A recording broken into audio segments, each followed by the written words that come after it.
I served in the Army, stationed at Fort Campbell.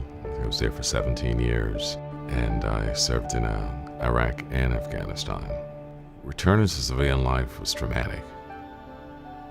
It was chaos. There was no order to anything. The biggest challenge for employment is knowing what and where you fit in this new environment. PTSD is different for everybody, but there are some common symptoms that many folks experience, and the most common is a higher anxiety, what they call hypervigilance, where they're very much aware of everything that's going on around them and somewhat nervous about that. We know that veterans with post-traumatic stress struggle to find and maintain good jobs. Addressing this challenge is a significant priority for the U.S. Department of Veteran Affairs. So we partnered with the VA to develop a pay-for-success model that will enlist private capital to scale a program called Individual Placement and Support, a program with real promise to move the needle for this population. Pay-for-success is a methodology to bring together community service providers, policymakers, and investors to decide what social challenge they want to tackle and how they'll know that they've achieved the goal.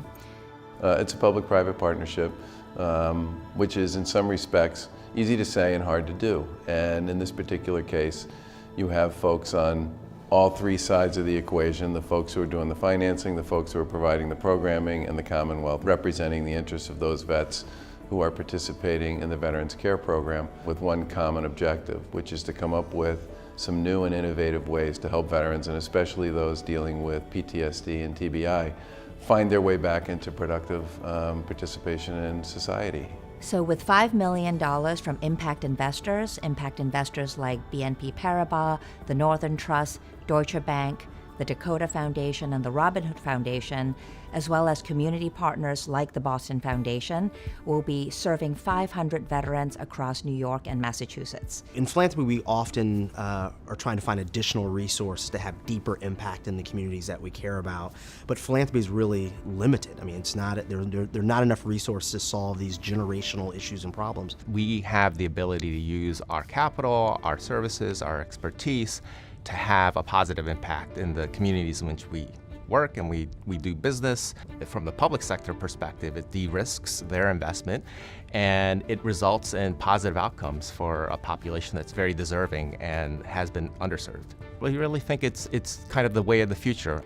Our hope with this transaction, as with the others in which we've invested, is that successful programs will be identified, further funded, and scaled to positively impact as many veterans as possible. The innovation here is that we'll be tracking the progress of this project closely over the next 3 years. If this project is successful at getting veterans jobs, improving their earnings, and making sure that they have high job satisfaction, then government will repay the project investors. We're drawn to this project because it's going to help veterans overcome their unique challenges. It's going to help them unlock their skills in civilian life. It's also going to help us fight the stigma around PTSD. Even though people might have PTSD, you can still thrive professionally as an incredible asset to the city of Boston. It brings all the right partners to the table and helps us serve veterans better than anyone else could have done individually. It's a feeling that you have just had a long journey and you didn't see an end.